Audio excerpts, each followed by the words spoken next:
migrant issues are popping up where I live, my birthplace in Chicago.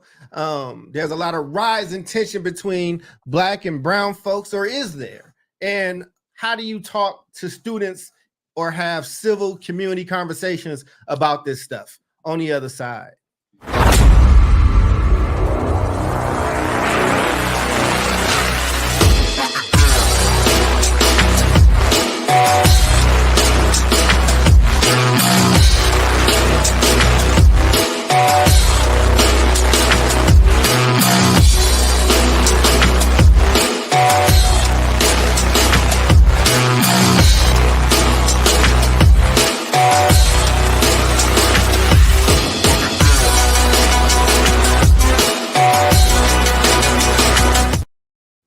Hello, hello, hello, and welcome once again to the South Star Classroom. That's Omar, that's David. Jubilee might be joining us. She's getting caught up in, she's moving around like I'll be moving around sometimes. So we may not have Jubilee today, but what we do have is an incredible show with a topic that is happening right now in the moment. And there's a lot of things happening in foreign policy this week. Some of the stuff is hitting domestically a little harder than others, but we're going to cover those things today. But before we jump into our topics, Omar, how are you doing today, good brother? Man, I am doing all right. So I'm all dressed up. I started playing tennis again. I used to play as a youth, and I got to tell you that playing tennis at 43 is a radically different endeavor than playing tennis at 17. I mean, my body is everything hurt right now? Jacked up, baby. I mean, I'm on a lead. I got those like little like lidocaine patches all over the place. I mean, I look like some kind of patchwork man that just got out of a, street fight in a dumpster. So I am great in that I am once again trying to get my body back in shape, but I'm all jacked up, baby. But of my own volition, so it's cool, man.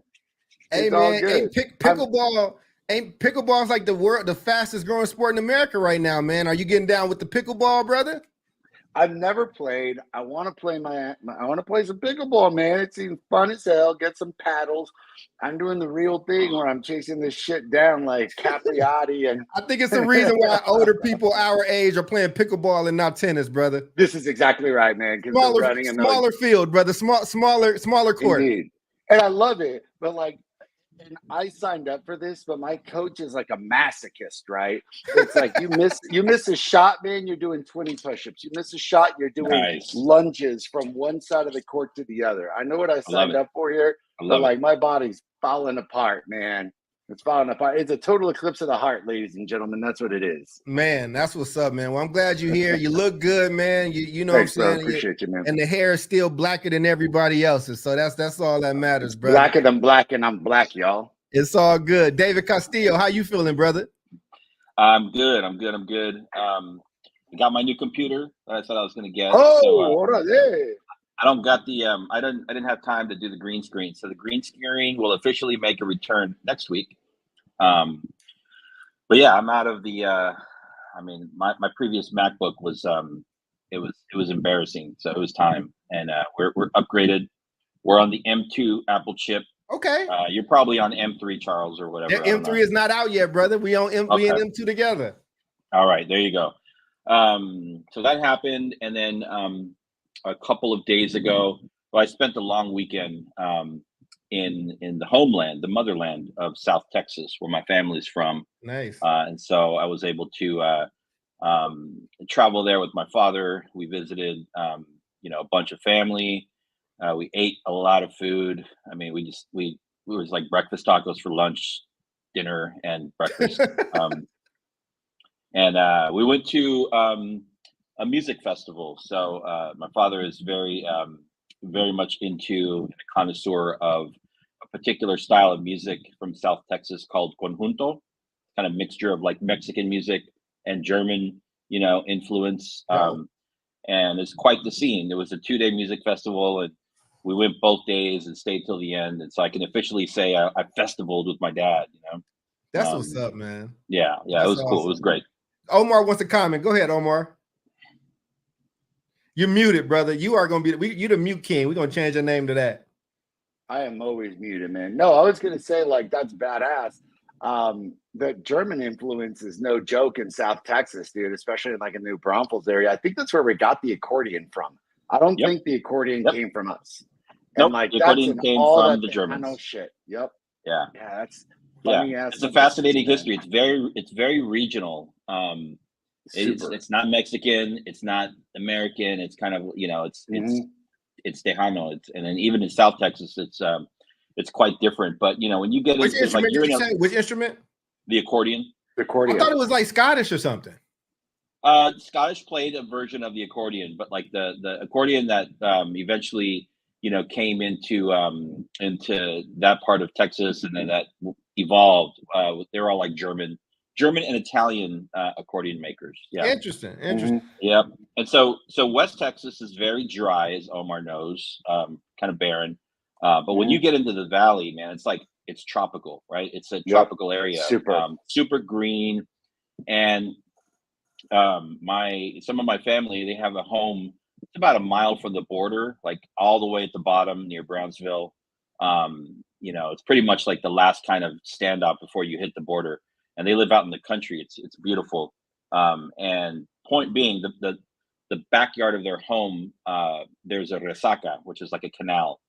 And lo and behold, they have flamingos in South Texas. I've never seen a flamingo in the wild. It's dope, right? They're beautiful. It's crazy. I've never They're seen beautiful. them in the wild. They are beautiful. Yeah. So I'm a big bird guy, and so I kind of check that off my list. They'll chase you though. Yeah, well, they'll chase you.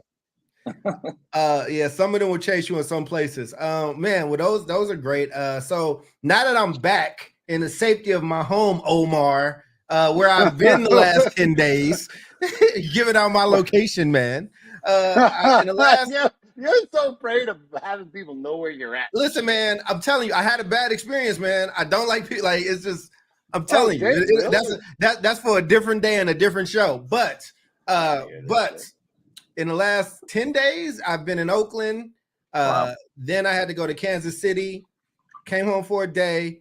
Then I was in Phoenix, came back, and then didn't come back. Went straight to Fort Lauderdale from there. And then just got back home. I came home just in time. Chappelle was here, so I got to see the Chappelle stand-up special. We had a lot of surprises. I think they were filming the Netflix special. So, he was there. The DJ was there, and then Too Short is the last song because he got that part where it says "Ask Dave Chappelle, ask Dave," and then the DJ did like a "Ask Dave Chappelle," and then everything went dark, and then it was like red. It was the red. Doom, the Netflix thing, and so the title of the Lunatics Manifesto came up, and this show was incredible. But he had all these openers from Chicago, and at the end there was a mini concert of Chicago people. So there was Vic Mensa, Chance the Rapper, Common, and then it got closed out by my I would call him friend, but I don't want to be too familiar. But Fred Hampton Jr. closed it out. And he got Fred Hampton Jr. opened Chappelle's first block party. I don't know if you've ever seen the block party, but he opens it. So he got Chappelle to commit to doing the block party part 2 here in Chicago. So hopefully that's coming. But Hannibal Buress was a surprise comedian who's from Chicago. And in Hannibal's set, he was talking about the issue that we're talking about today, which is the migrant issue that's happening here in Chicago. Now, he had a lot of funny jokes about it. His jokes were, look, we've been settled here with Mexican and Puerto Rican for a minute, but this is like South America, and we gotta learn this or whatever. But it was a lot of jokes, but it was but it's something that has been on the news here every single day. So I'll just segue into our topic. So basically, what has happened is there's been a lot of issues with immigration policy here in this country. It's always a hot topic. Trump's whole thing was build a wall or whatever. Some people will talk about open borders, but I think at this point, and you all correct me if I'm wrong, I think that Democrats and Republicans alike have agreed that there has to be some type of policy in place. Now, how humane that is, what that looks like, if there's limits, whatever the case is.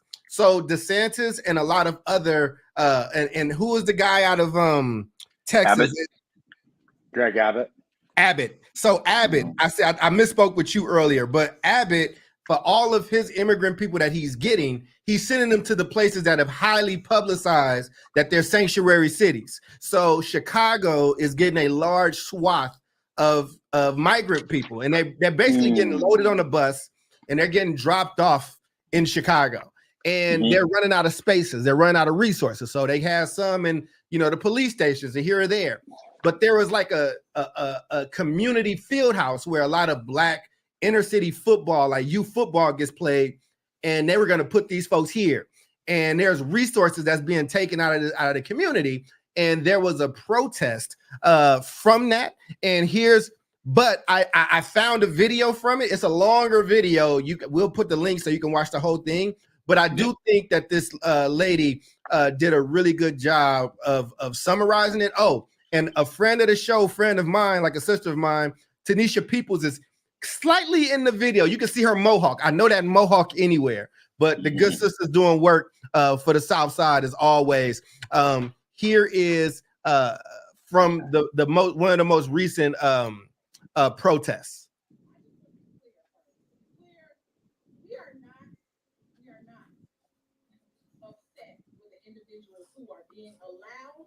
Volume. Oh. Let me make that very clear because people get it confused. We are, however, outraged. I don't think I can turn it up louder. Okay. The government response and our elected officials blatant disregard to the local crisis. Can you still hear it? No. I was trying to make it louder. That didn't work. Hold on a second. You got some closed captions? You know what? I do. Well, do I? Let's see. I do not. That is not an option. Blatant disregard to the local crisis Black families and children are facing now in our city. It is disingenuous and highly disrespectful. Can you still hear it? Not anymore. Okay, y'all. I'm gonna stop messing with the sound and just let it play then. My bad. Yeah, just let it play, man. All good. All right. There we go. Let me make that very clear because people get it confused. We are, however, outraged with the government's response to how the government's response and our elected officials blatant disregard to the local crisis Black families and children are facing now in our city. It is disingenuous and highly disrespectful to come into neighborhoods that have suffered decades of disinvestment, redlining, poverty, and violence to tell them you're taking resources away. You're gonna hear that beeping one more time. That you allow to cross the border illegally. How dare you put these poor people against? Especially because the very reason you claim they're here to seek asylum is the same reason and terror and injustice Black people face today. Chicago is working on an issue without addressing the current issue that it has with the communities that are suffering. And we're seeing resources fly out to help, but we're not getting that same type of support at the magnitude we're seeing now. And to expect us to flip the bill and hand over our already limited resources, public parks and school buildings that have been unjustly closed in the first place. Now you're putting the strain on our police officers and stations, obstructing their ability to do their jobs, serve our community, and our communities to go into police stations to receive services. In addition, it's inhumane to welcome people only to have them sleeping on floors and buildings and in tents that cannot withstand the wind of Chicago. Brandon Johnson ran on the promise that he would listen to our community. And in the beginning of this crisis stated that he would not re-traumatize those communities that are still suffering from the impact of school closing, redline, and violence. We are here today demanding that the city of Chicago and Brandon Johnson stop disrupting park programs, taking away from our children and families that depend on those services. We want. Okay, so again, sorry for the sound issues, but just in case people couldn't really hear it, to summarize, she was basically and I'm glad she articulated that she's not upset with these people. These people have no idea what's happening. They have no control over these things, but they are being, Black people feel like they're being pitted against another like minoritized group, and they're getting their resources taken. There's money being given out, and also Brandon Johnson is our new incoming mayor. He's a Black man, very progressive, and he ran on some promises. And a lot of things that he said around how we felt about the police and this, that, and the third, those things got really, really tough as soon as he got in office. And so to have his base kind of stand up to him and stand out at him very loudly this early on might be somewhat distressing for him. But this is a larger issue, and it's not, Chicago's not going to be the only place. All the places that declared that they were sanctuary cities. So there's New York, there will be San Francisco. There will be a lot of places that have loudly advertised that they're going to be sanctuary cities. And unfortunately for a lot of people, most of those border states are Republican states, and they are going to follow in Abbott's footsteps about that. So so just commentary off of what you've heard thus far. David, I'm going to go to you first, and that way, Omar, you can get some more from hearing from us. You're our resident layperson today. But yeah. David, from what you have read and what you just heard, what's your reaction? Yeah, so I think I hadn't seen that clip before, but I think, you know, I tend to, I mean, it's hard to not agree with the argument that she's making. Like, Chicago is clearly is already in a state of crisis, with limited resources, and this kind of thing just kind of, you know, can tip the scales, right? What I didn't hear, you know, I heard like, I heard respect and dignity for the humanity of the immigrants, right?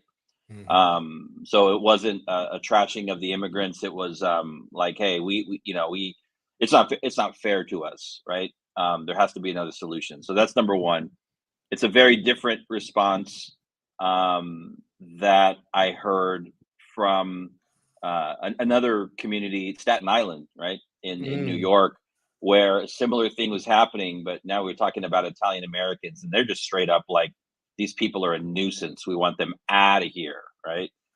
I'm like, so then my brain goes, I don't want to go too far off the deep end here, but then my brain goes to like, you know, like the topic of the show. I'm like, there's so much to teach here, right? Like, let's look at what it was like when the Italians immigrated to New York, right? Hundreds of years ago. How were they treated? But bigger picture, I think for me, is the teachable moment, you know, that you know, working with young students in the classroom is to teach about like the systems, right? The governmental systems, right? You have a federal government, we pass a federal policy, then you have states that are doing their thing, and then there you have municipalities and cities like Chicago. And it's a clear failure of government to coordinate, right? That's what we're seeing here. So again, I put my history teacher hat on, and I'm like, you know, there's so much to dive into here. So I'll leave it there. I want to hear what Omar has to say. I mean, a lot. I think when you break down what is the core issue for our audience, that I think this young lady who in the microphone was saying quite eloquently, was that we are here as a nation of immigrants to accept immigrants.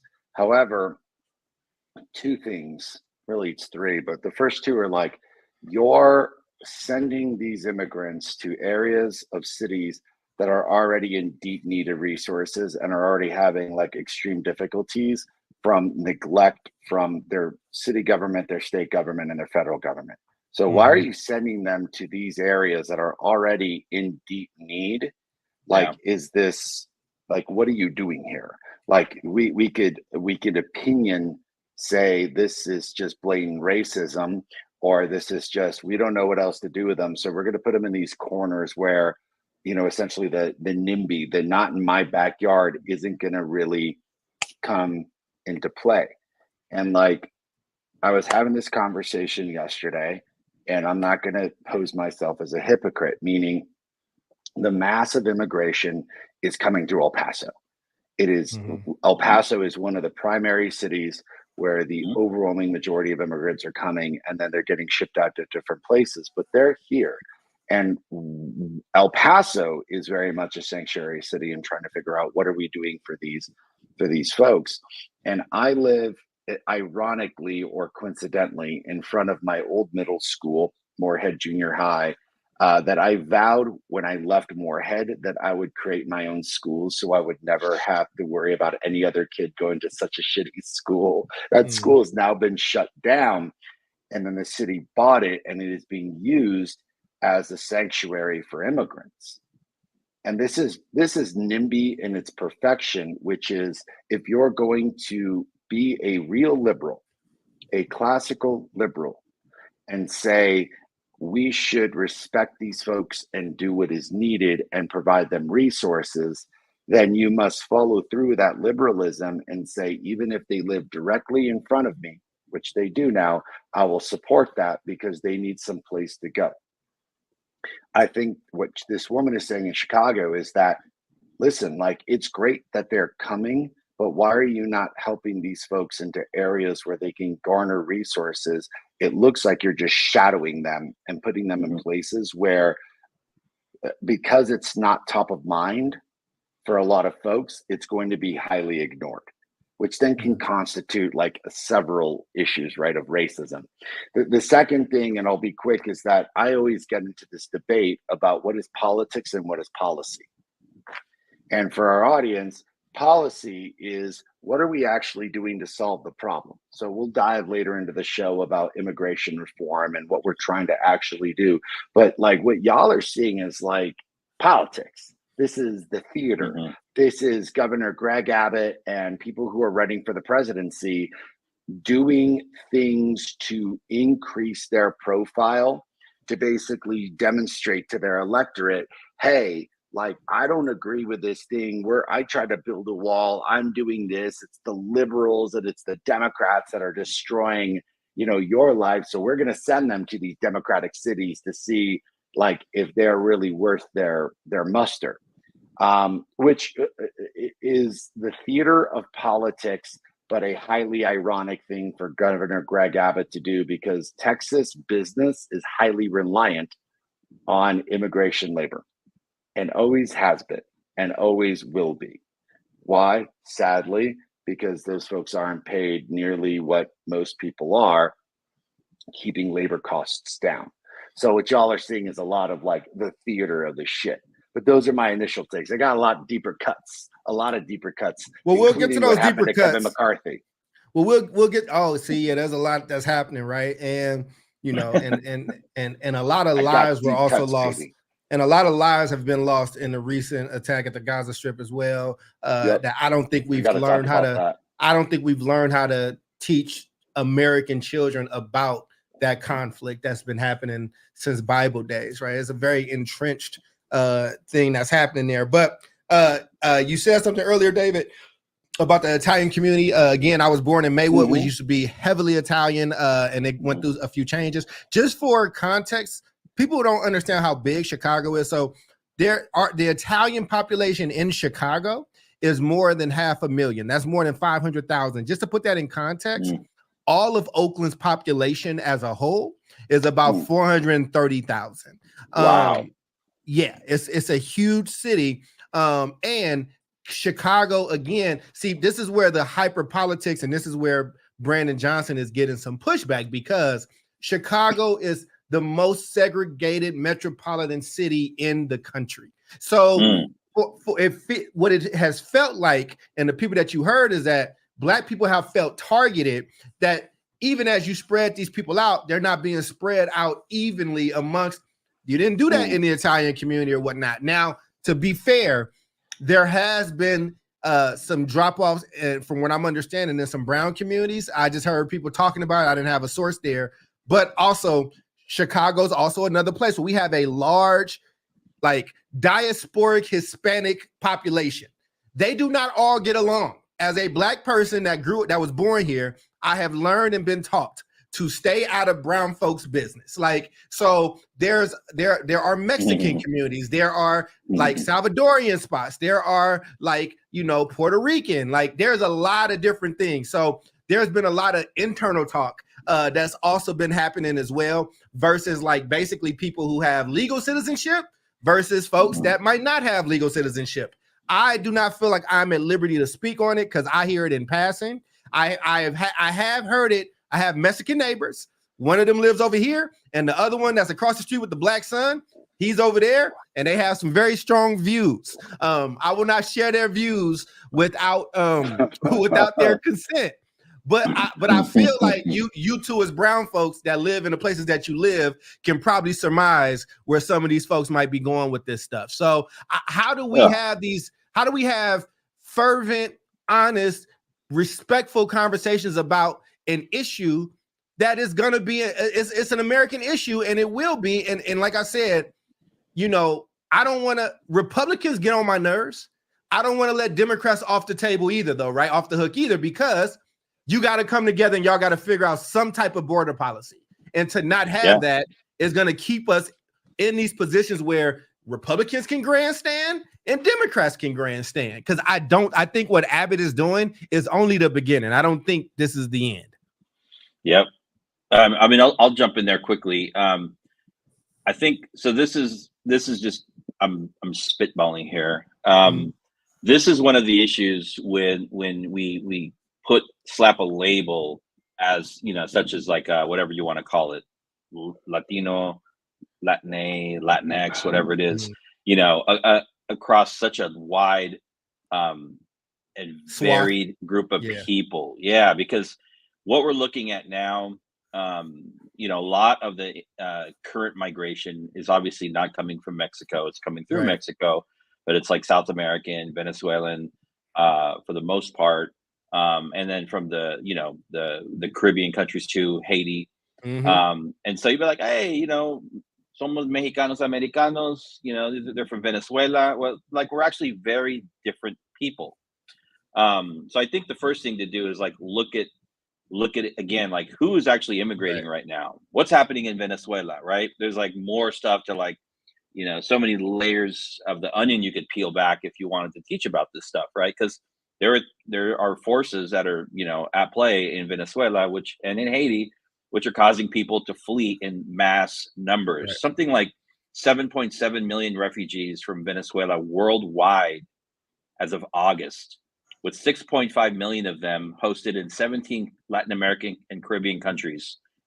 So 7.7 and then 6.5. So you got about a million plus or minus that are probably in the US and maybe like Europe, I would assume. So it's important to understand that. The last thing I'll say here, and Omar, I'm sure, can attest to this. There's this amazing thing that happens, like when we are immigrants, the door is open for us.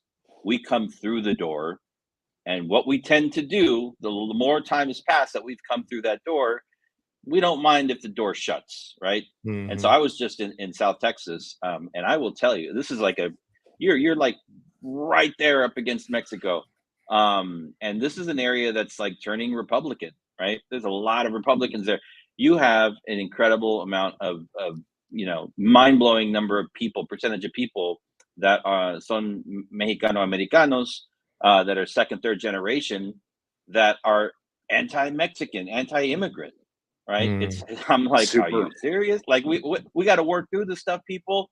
It's crazy. They literally just like, you know, I'm like, that was you 70 years ago, right? But for some reason, you know, the longer we're here, you know, we claim to have some kind of like ownership over it, and, you know, somos más americanos que ustedes, pero, you know, it's like it's mind-boggling. So that is a very real thing. Look, I'll just jumping off of that and getting into what David was originally talking about is that, like, from an educational standpoint, history gets obscured and it's not being taught in a way where Mhm. the point, in my opinion, as a history teacher who taught like, you know, social studies to middle school and high school kids, I always Yeah. felt like the necessity of history wasn't just in critical thinking, because you're getting all these stories and you got to figure out from all these stories what the facts are, where the pieces are, where this thing lands. Is that you're doomed to repeat the past if you don't Mhm. know the past. So the future is contingent on knowing the past so that you don't repeat it. And Mhm. I would say human beings, the historical reference is not that we're repeating, it's that we're rhyming. So, for example, when the Scottish and the English came to the southern part of the United States, they were like, this is really our area. And they were pissed off. They hated the Pilgrims, and everyone hated the Pilgrims. Just by the way, like all this bullshit with Thanksgiving, like, yesterday was Columbus Day and all this like fun stuff. I'm like, yo, these people were the worst. They got kicked out of Amsterdam, all the Puritans. They led a really shitty, hypocritical lifestyle, and that's become a bit of the DNA of the United States. I've got no love for them. I got no love for the Mayflower. Like, if I ever run for politics, this video is going to be up and running, and I gotcha. And it's because this is the story of immigration in the United States. The folks who came first in the southern part were extraordinarily reticent to be like, okay, you guys come on in, and extraordinarily reticent to combine their philosophical ideologies, of which eventually became the Civil War. Truly, like, we fought an inordinate war because of the difficulties of these two different immigrant classes, right? But the immigration situation, as according to the founding fathers, was that like, hey, like, we've got this manifest destiny ideology. We need as much help as we can get to populate the rest of this country. Fast forward to Andrew Jackson, who made a pact with Sam Houston. This is all Texas history, where he was like, hey, can you just, like, I don't know, take Texas from Mexico? Like, we'll like backdoor support you with like people in arms, but I need you to do this because we're trying to immigrate this area. And it becomes this like rhyming story of those that come in and get here, then are like, okay, we're good now. We don't need to allow any other immigrants in.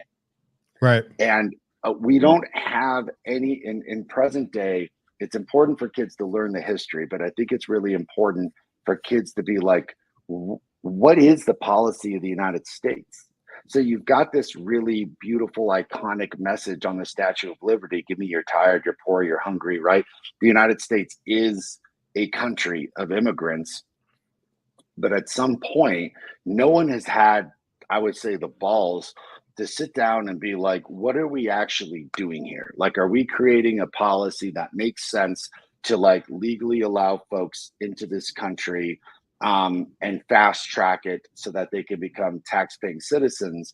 Or are we just on these like weird strands? Because as it stands right now, you're not allowed to enter unless you have like years of processing, like 10, 15 years, you can get a green card. You're seeking asylum because you're coming from a situation where you're in such dire straits, you're fleeing for your life. So it becomes like a human rights, like a Geneva Convention type of thing, right?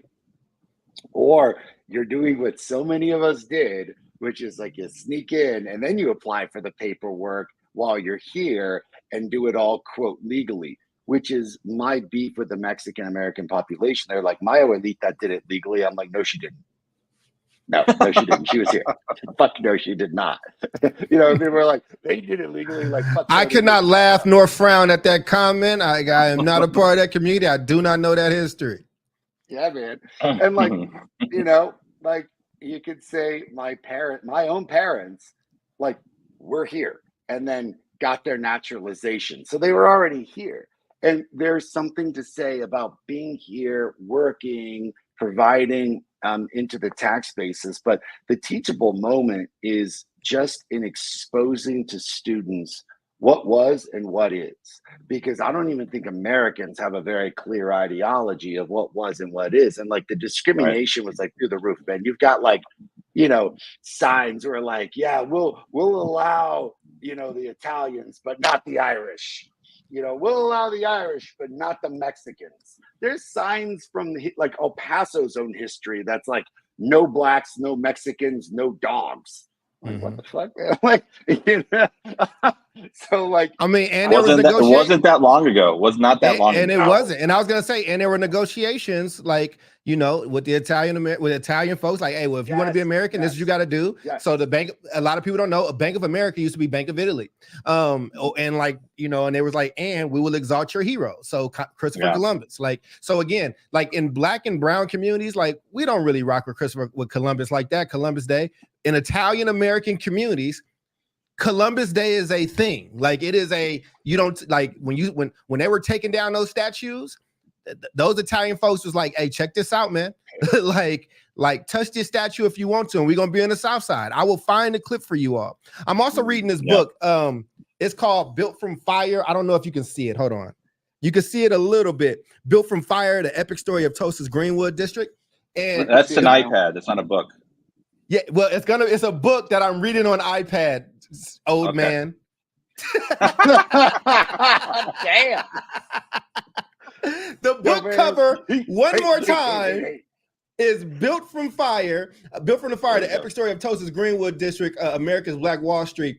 The reason why I'm putting that up is because in this book, and the reason why I really wanted to read this book is I always hear about the massacre. You hear about the burning down. Yeah. This was the building up, like how that happened. I mean, it will eventually get to the massacre, but there's a lot of stories in there.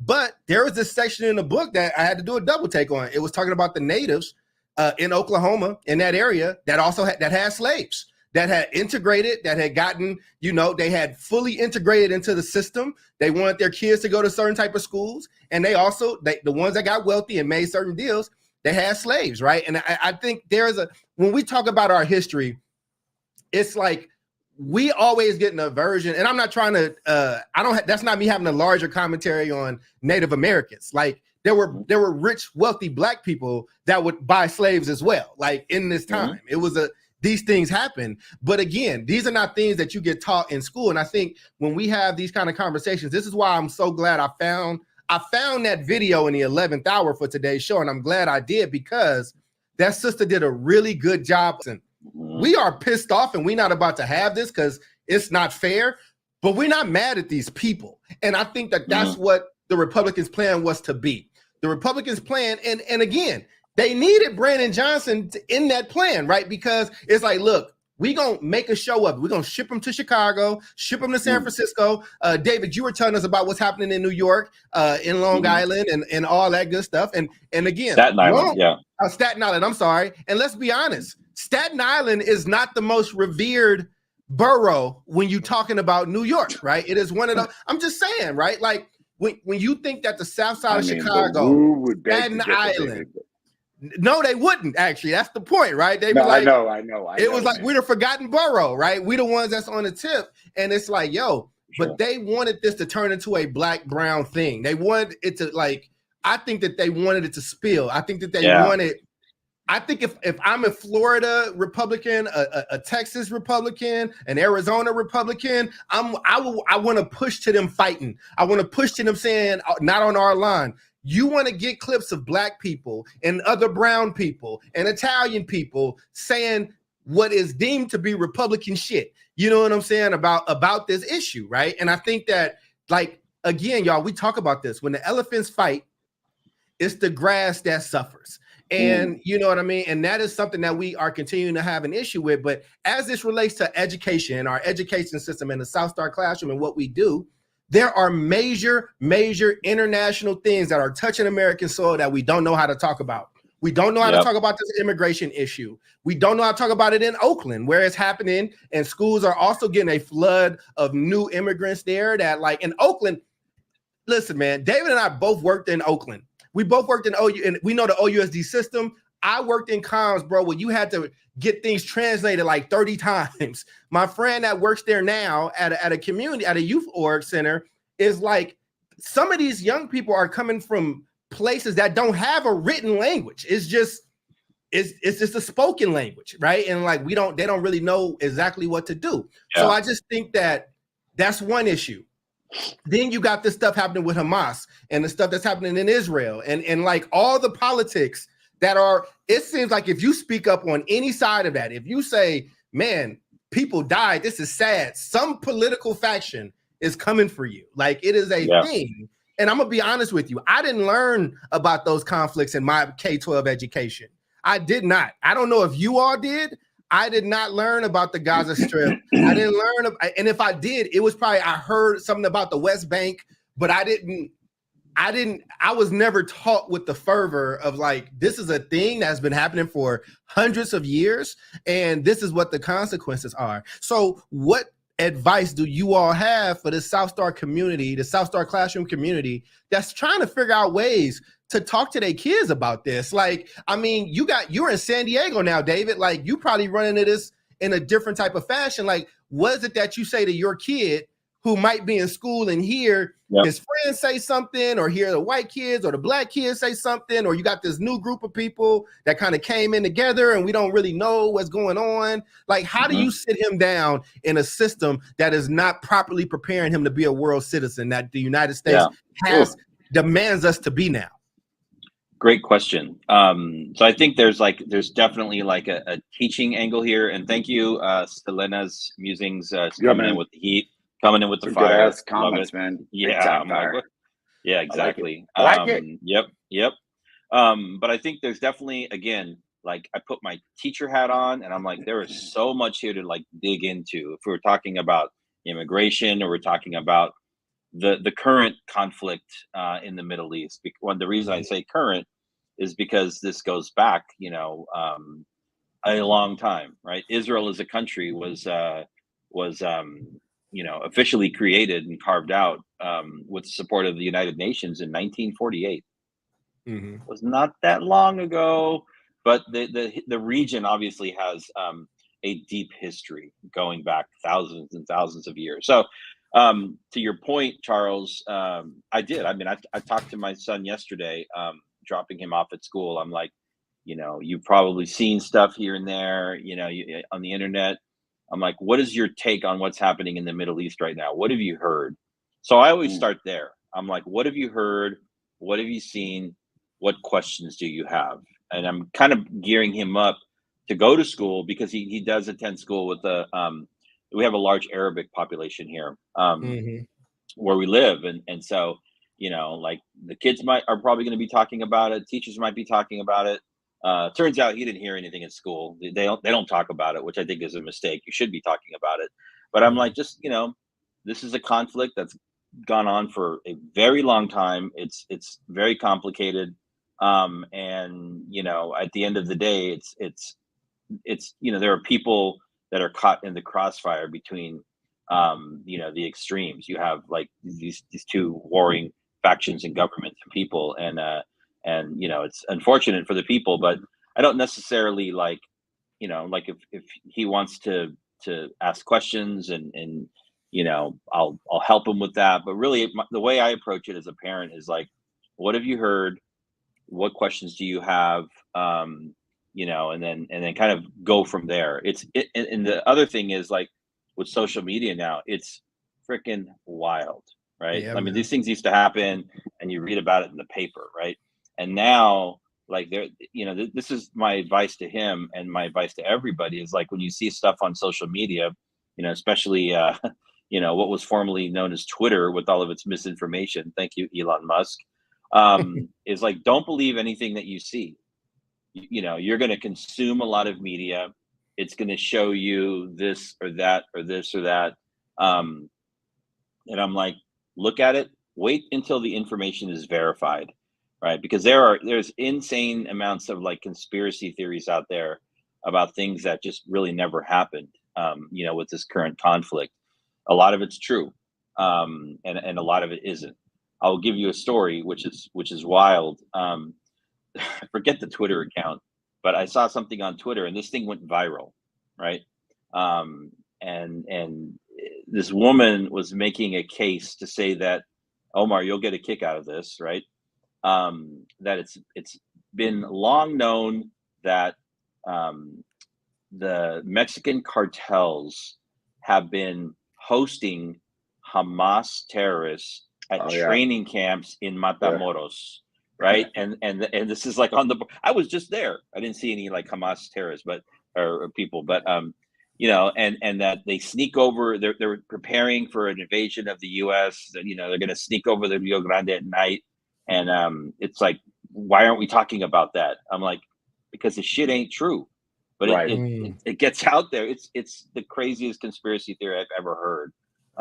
But again, like, you know, young people are going to be consuming media, TikTok, whatever they're on, and it's important. You just gotta like, you just can't believe everything that they read. I've heard about Al Qaeda. I've heard about Al Qaeda, you know, partnering with like El Chapo's like crew, as far as like them working together and, you know, sharing in drug trades for, you know, so they can get money to fund certain things. I mean, I don't know what's true. I mean, that's what it's crazy, man. And Omar, before you jump in, you know, I brought up the inner, you know, issues amongst the brown community. We have them in the black community. Like, I don't know, this isn't you all's. I mean, you might have heard about this, but I wouldn't be surprised if you hadn't.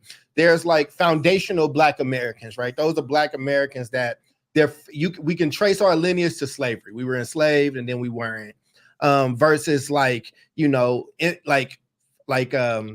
Black people who immigrated here from like the Caribbean or wherever, right? So what that does is that puts people like me and Jubilee in direct conflict, right? Like, I'm what you would call foundational Black, because you can trace me, even though my grandmother, I'm pretty sure, like, you know, is it done came from, you know, somewhere, whatever the case is. But because I had family that was slaves, I'm foundational. But because her parents are Jamaican, right? It's usually like first, second, third generation. Like, you came from like one of the islands, or you came from the motherland, or from England, or whatever the case is, right? Somehow you got here, and there's a lot of beef there because it's around the reparations conversation. Who actually should get it? Who shouldn't, if that's a thing? And it turns into something, but it gets very brutal. It gets very brutal, and I hate using this term. I like to just say racist, but it gets very anti-Black, both ways, right? It's a nasty conversation. And you all know I have a love for the islands. I go to Caribbean every single year. I love being in the Bahamas. I love being in that Black, you know, island where I invest, where I spend money. You know what I'm saying? Those people treat me great. And again, it feels like in some ways we're going backwards around how to have these kind of conversations and these race relations.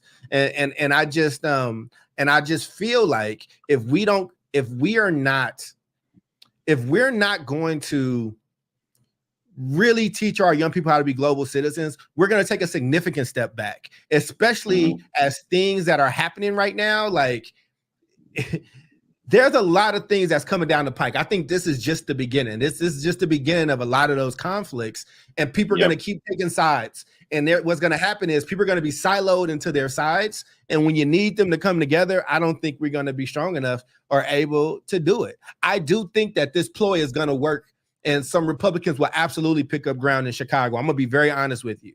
I think that with this happening, there are some Black people, and I think these are good people. I think these are sweet people, but I know that are paying their taxes, that are doing what they need to do, and they want to hear their governor and their mayor, and not just their mayor, because again, I live in the south suburbs, but what happens in Chicago matters to all of Illinois. Like, it is that magnanimous of a place. It's such a big place. They're going to want to hear people have an answer or a response to an immigration thing.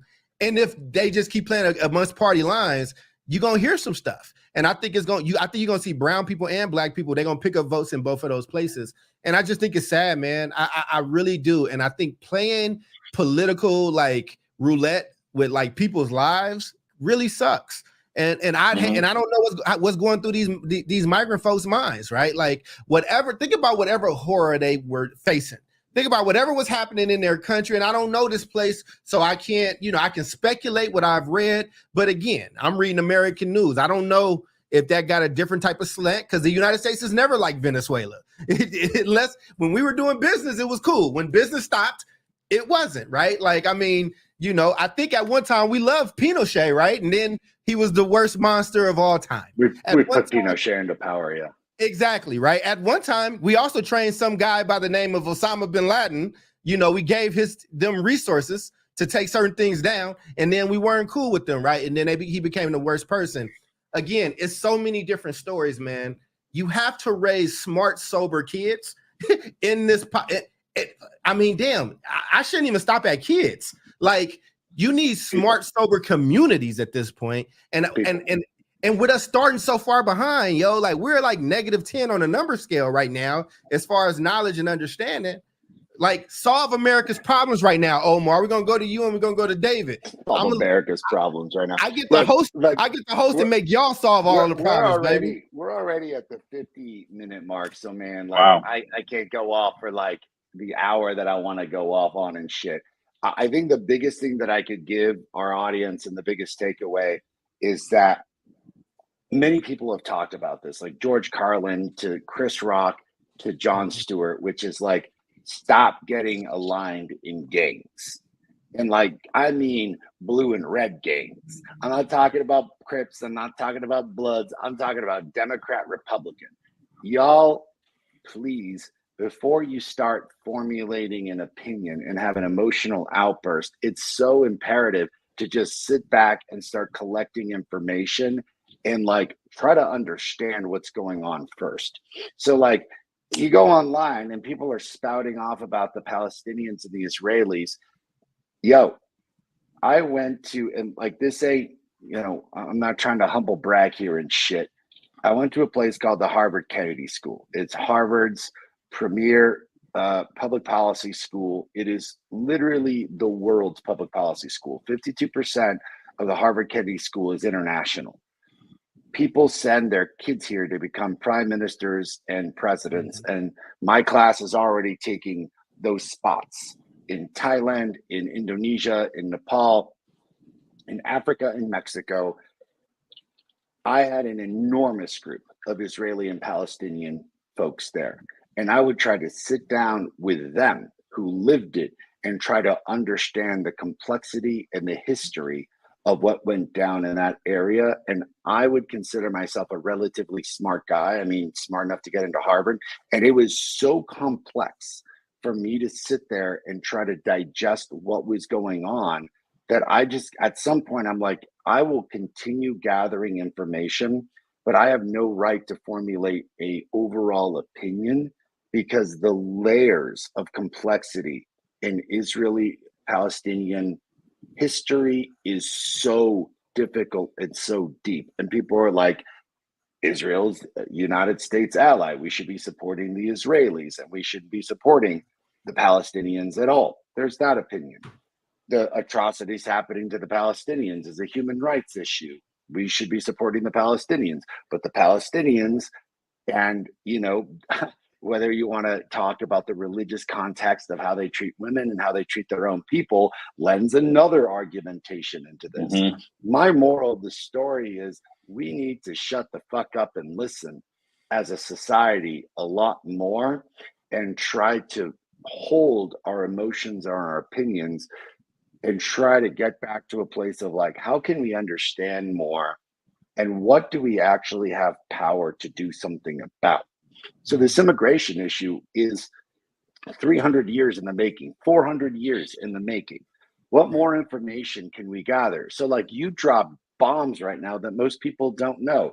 Yes, in the 1980s, the United States, when they were going through an inordinate amount of like Cold War shit, trained the Afghanis to specifically fight against the Soviet Union capturing Afghanistan as part of the Soviet Republic takeover. As a result, the CIA did train Osama bin Laden. The CIA in the 1970s set up a shitload of banana republics in Central America, destabilizing the area, leading towards things like Hugo Chavez to take over in Venezuela and socialist regimes, because we had effed over that area of the world, much like the Europeans effed over Africa, depleting them of resources, putting in puppet governments, doing just nefarious shit that like now we're seeing the repercussions of the instability that we created. That's all history, right? So I think in educational terms, one, exposing kids to the information and allowing them to kind of like digest it. But I would even preface it and say, before you formulate opinion, try to learn.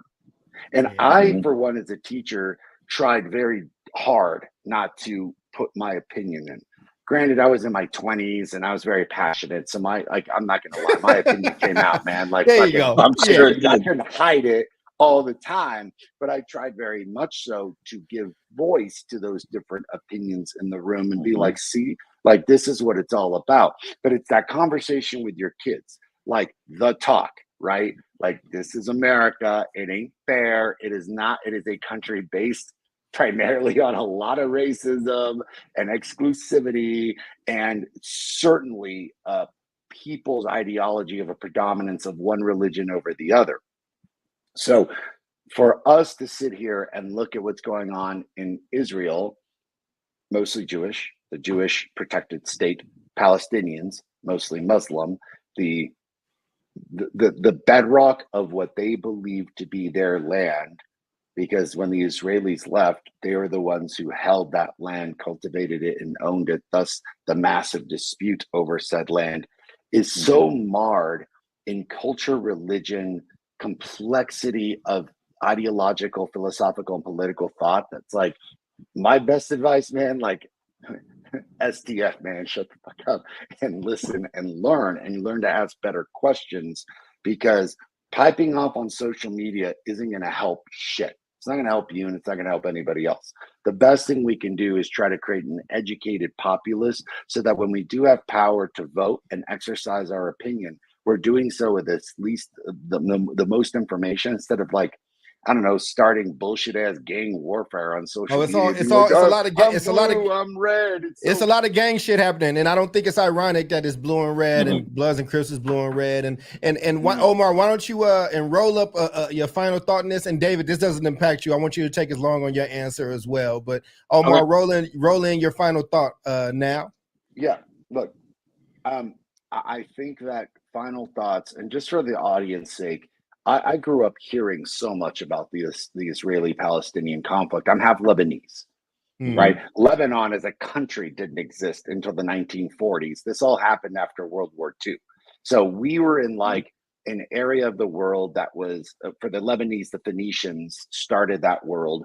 And then, man, you had the Assyrians, the Arabs, the Ottomans, the French came into Lebanon for a while. So you're talking about Syria, Jordan, Israel. That whole area has been populated by so many different populations that the complexity of the issue deserves respect. So as a Lebanese cat who grew up listening to this stuff, and it's still very confused is a nice way of putting it, like in need of even more information, I would say, like, temper your opinions and expression of those opinions, particularly on social media, period. And try to cultivate as much information as you can without like adhering to the whims of one side to the other, because if you are, you're just a puppet. You're being manipulated, and you're being manipulated on purpose, because that purposeful manipulation is going to cause you in anger to choose one side or the other, vote one way or the other, and like someone's playing you. And like, you know, I want to go back to a comment that Doc was saying earlier about Al Qaeda. Go ahead. And I was like, listen, man, not to make things totally light, but like, we haven't started the war on, we've gotten the war with Al Qaeda, but what about the war on Al Shabaab? To quote Clayton Al-Cracker? to quote Chappelle. And by the way, audience, I am joking. I'm just circling back to we're Chappelle fans. Yeah, it's a Chappelle show joke. But my point being, man, chill out. Talk with your kids, expose them to enough information, and understand that like politics is a game that we just saw happen with Kevin McCarthy, where he got kicked out of the speaker's house. Why? Because he worked with Democrats to keep the government open. And those 8 ultra right-wing people were like, get the hell out. And like, that is what you are being manipulated into doing, is taking bullshit sides, and you're getting pissed off at your fellow American and your fellow fucking patriot over what and for what? Like, what is the ultimate end of your hate? Nothing except your own manipulation. That's all you, David. You roll, have your full response, and then just tag on your final thought at the end. I I'm want you good. to I'm have your good. time. Yeah. All right.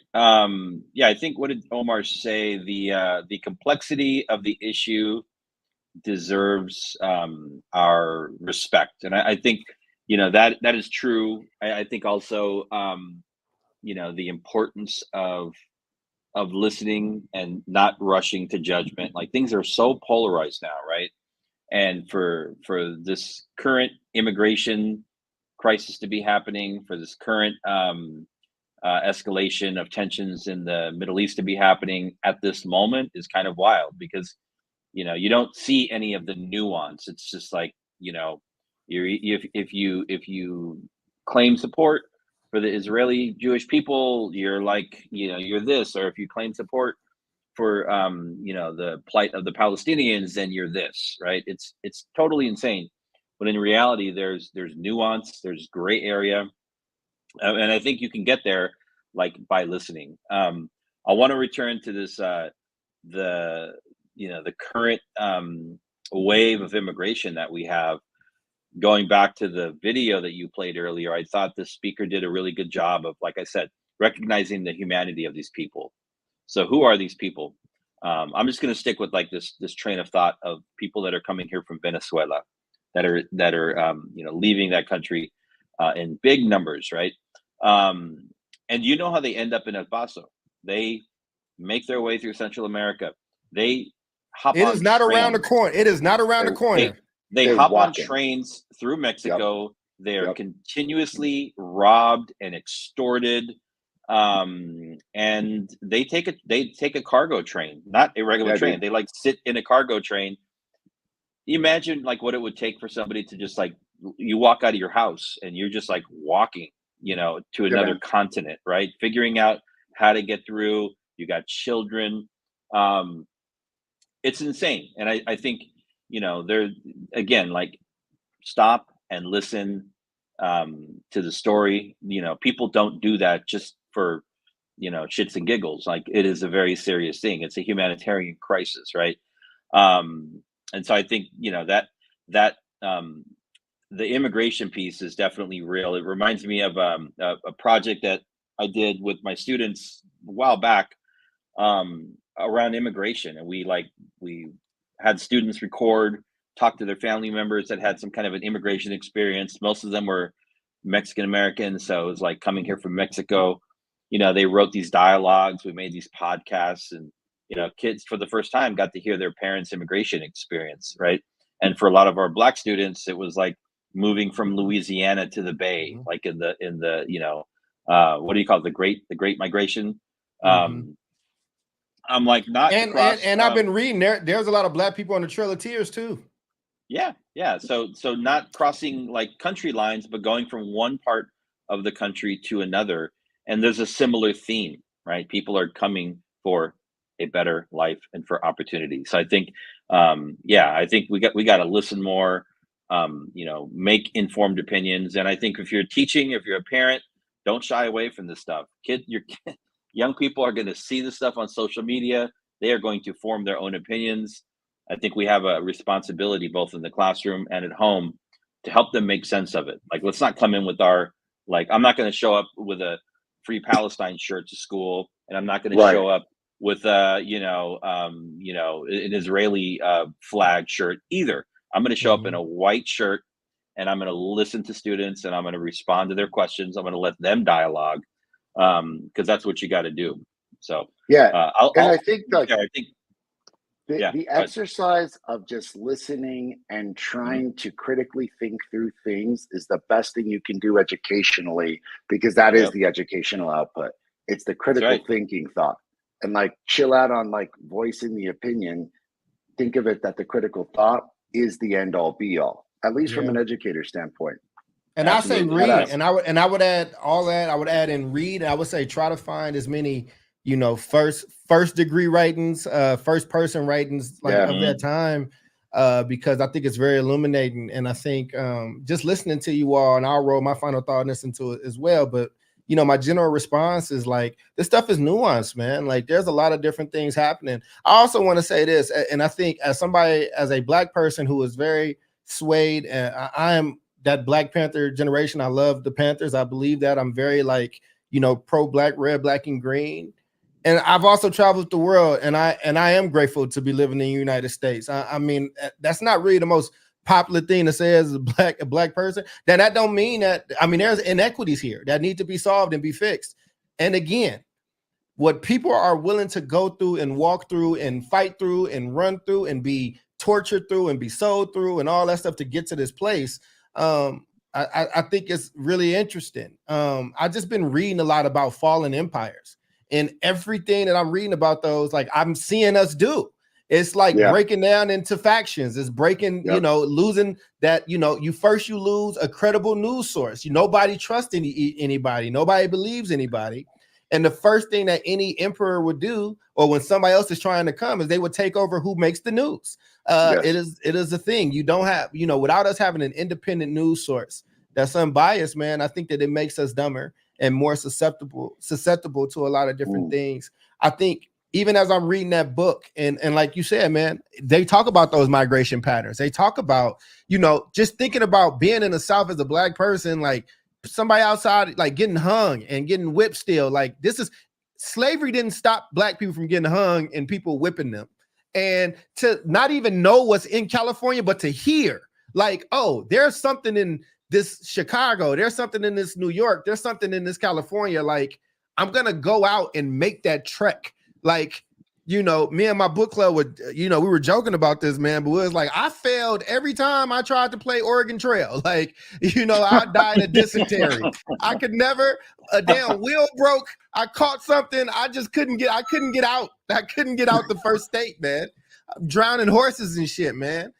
These are not weak people. These are not weak people. These are not feeble people. These are people. Humans have a knack to survive and to go wherever they need to go to survive. And I think there's a lot of things that we take for granted here. And, as Omar said earlier, what it says on the Statue of Liberty, give me your tire, give me your weak. I also want to note that there were significantly less people in this country when that shit was written.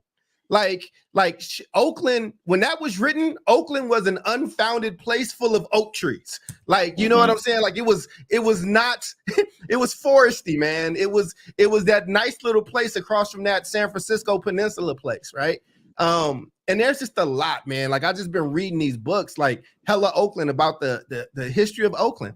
Did y'all know that Oakland was supposed to be a borough of San Francisco? Did you know that like New York got developed and then San Francisco saw that, they hired somebody from that area to come because their goal was to like Richmond, Berkeley, Albany, all that was supposed to be boroughs. It was supposed to be boroughs so they could always compete with New York because New York's mayor has a ton of power over a large landmass. Like there are all these little wars. There's all these little things that carve out our history, right? Whether it's you talking about the Alamo, whether you're talking about the Trail of Tears, whether you're talking about like, listen, man, I also want to just say, because as somebody who grew up in a place that used to be Italian and is now Black, when you put different groups of people together and there are men and women in those groups, mixing is going to happen.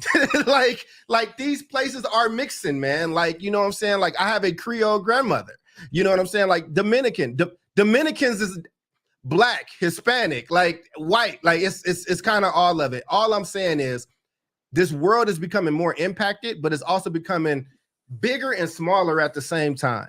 And if we don't learn how to share these resources, if we don't learn how to have a humane society, if we don't learn how to like just be civilized towards each other, not even just the third world countries, I'm talking about London, I'm talking about here, like all these places that people put a lot of credence on and people are fighting to get into, we will see our end. Like there has every empire that has risen has also fallen. And I think at the rate we going, I don't want to be alive for the fall of the United States. But for my final thought and just for my appreciation, we have to give more clarity. We have to educate ourselves and our community about these things. We do not have the luxury of only being ethnocentric in our thinking any longer because we are in a global economy. Like Detroit Ford does not exist anymore. Like there is nothing happening in the United States that is starting, incepted, and built here and sold to Americans.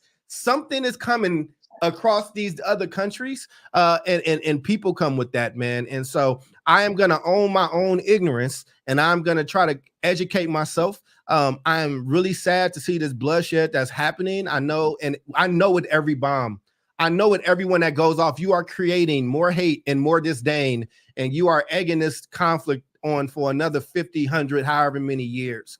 And it's sad, man, and it's truly sad. But you know, education can actually interrupt that, and we should take advantage of the privileges that we have here. In absence of Jubilee, that's David, that's Omar, I am Charles, and thank you all for joining the South Star Classroom. Class is out of session, but class starts next week, same bat time, same bat station. Don't be late, and if you do, bring a pass. Peace.